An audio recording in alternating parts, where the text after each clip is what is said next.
Hey band, Mr. Anderson here. So today's lesson is about the next section of Galactic episode, the section that starts at 29, and we're going to play all the way through to 36 in this lesson. Just like the section we did in number 21, there are four different things going on at the same time.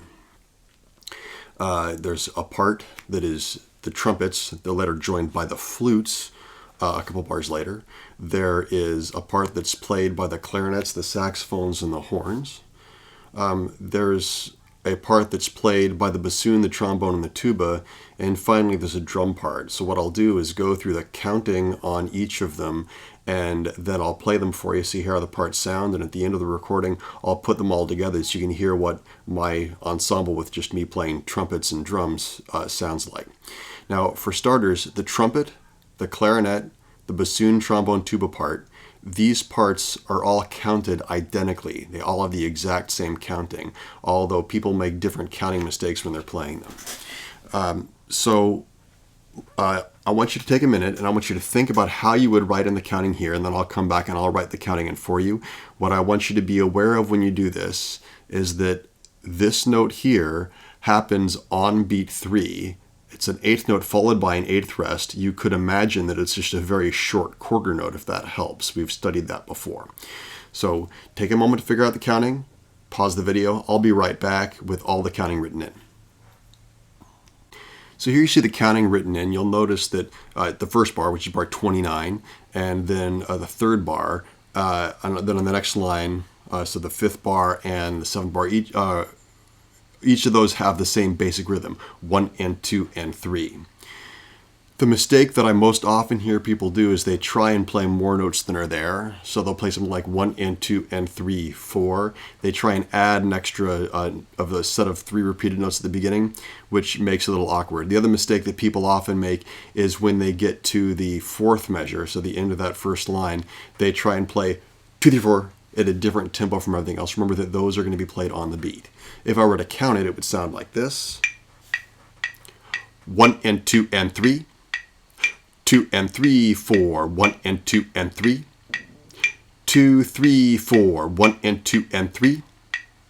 2 and 3, 4. 1 and 2 and 3. That last one lasts quite a while there. It's a whole note tied to a half note. Flutes, if you're looking at your book, you'll notice that it's a little bit different for you in that last bar. In bar 36, you only have a quarter note, and then you have another 3 beats of music that are the pickups to the next bar. And we'll talk about that in another lesson. I'm not going to go through the counting in the clarinet, saxophone, horn, or trombone part because that they're exactly the same. Just know that the mistakes that people make are usually in that first bar where they try and add an extra one of these notes. So I'm going to play for you each of those parts on the correct instruments, or the correct instruments for me. So here is the trumpet part at 29. 1, 2, 3.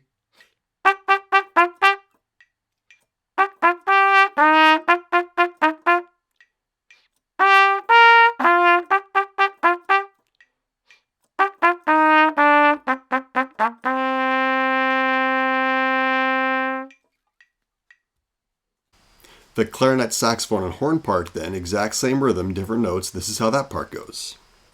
1, 2, ready.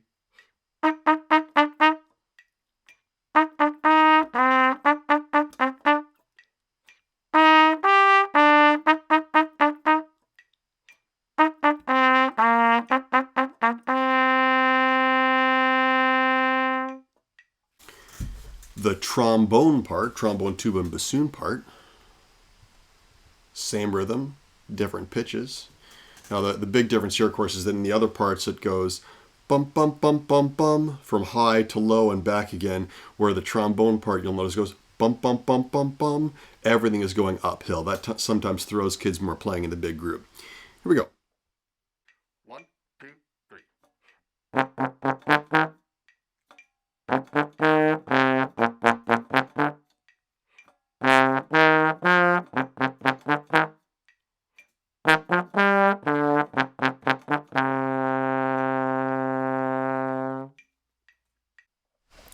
Okay, finally, we have the drum part. Now, the drum part is is the part that's a lot different from everything else. But you see, it doesn't have a whole lot to it. Basically, what's happening is the drums are playing in these three places during the place where everyone else rests. And it's always the same. 4 and 1, if you play snare drum with a flam on beat 1. Or if you play bass drum, 4, 1. So 2 strikes.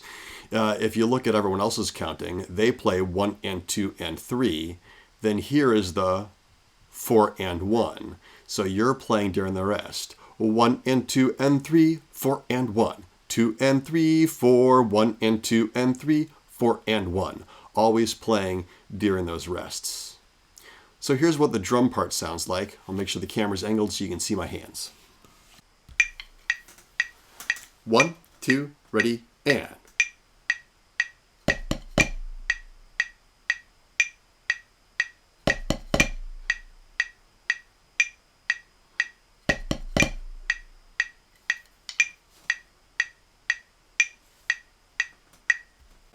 Now, if I play all of those parts together, it would sound like this. 1, 2, 3.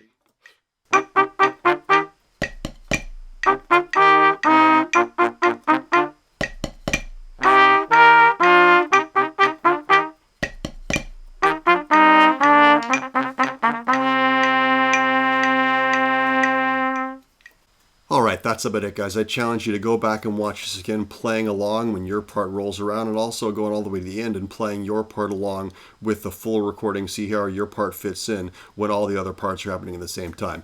Thanks for stopping by.